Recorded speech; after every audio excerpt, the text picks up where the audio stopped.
Morning, guys. Welcome to Coffee Chat. Well, delicious.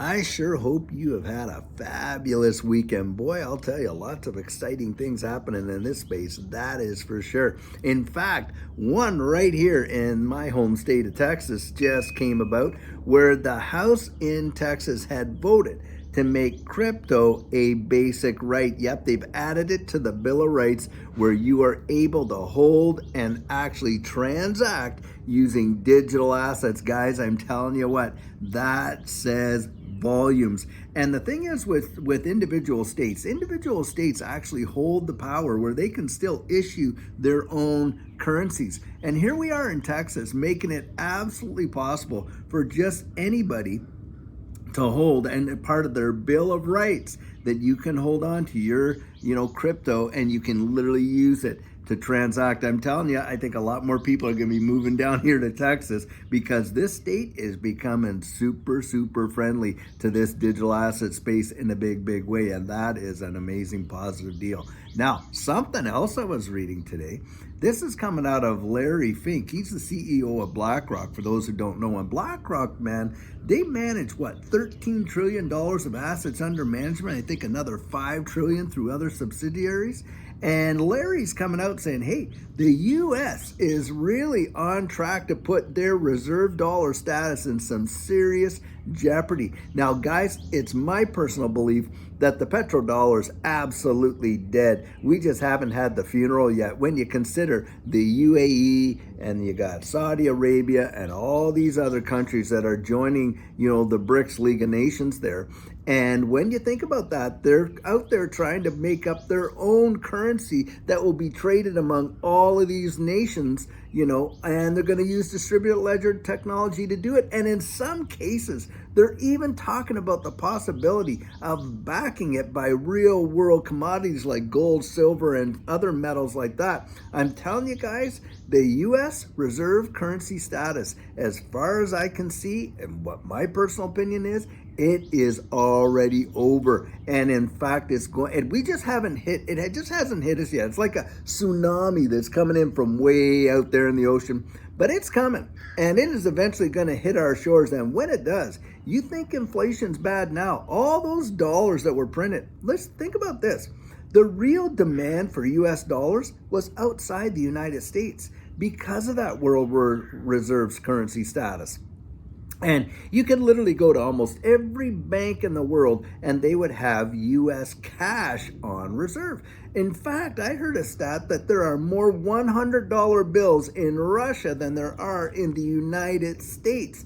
That says volumes. And guys, if you lose that, what do you think is going to happen to all that money? Well, it's all coming back over here. And they just can't burn it and, just make it evaporate. What's that going to do with the money supply inside the United States? Well, it's going to increase it, right?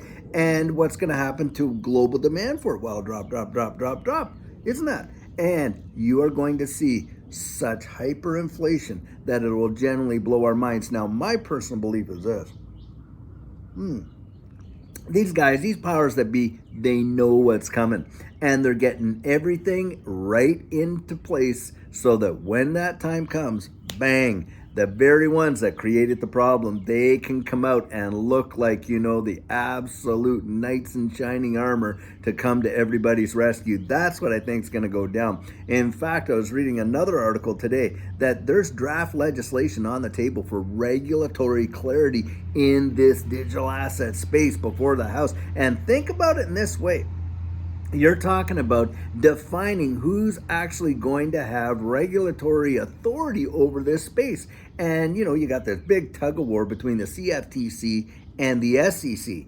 And right now, what we're looking at is this whole deal coming down where if they get this regulatory clarity that a bunch of these digital assets are going to be deemed as commodities. And guess who's on that list, guys? You betcha. XRP. And why is that, guys? Because how they're going to define a commodity in this digital asset space.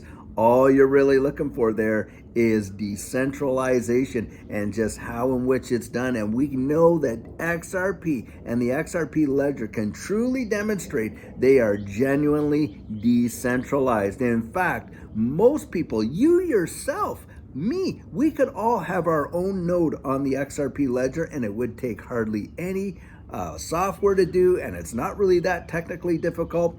And we could be running a validator node on the XRP ledger. And guys, I'm telling you, if this regulatory clarity gets fully drafted, to me, it's all part of the big plan. It's all part of moving us into this new digital economy in a big, big way. And watch and see, guys, how soon a lot of nation states are going to be out there releasing their central bank digital currencies, because this fiat system, boom, it is going to be gone, and it's going to happen fast, suddenly. But I'll tell you something. I was so excited to read that article about Texas, and I think you're going to see a lot of other states come on board. More than likely, I would suspect Wyoming, which is another very crypto-friendly state. But I think a lot of states are going to come out there, and eventually you're going to see it in Congress in a bill where holding digital assets is going to be a fundamental right. It's going to become part of the Bill of Rights. I think we'll see an amendment down the road that absolutely spells that out. But we're seeing it on a state-by-state basis, and Texas has just voted that in, that it is a basic right for you to hold digital assets and, guys, transact in them. So that says absolutely volumes, at least for me. Well, guys, hey, it's Monday, and I sure hope you're having a fantastic start of your week. You know that Mondays, I really did love Mondays, because I always felt like, okay, well, the whole week gets to start over and kind of forget the old one and into the new one and that kind of deal. And that's kind of like my attitude towards it. Now, I remember when I was a kid, there was a song by the Boomtown Rats saying, tell me why I don't like Mondays, and it was kind of a big hit way back then. But I'll tell you what, I do like Mondays. So anyway, guys, until later on today when we have a fantastic video for you, I sure hope you're having a fantastic Monday. And until then, have a great one and take care.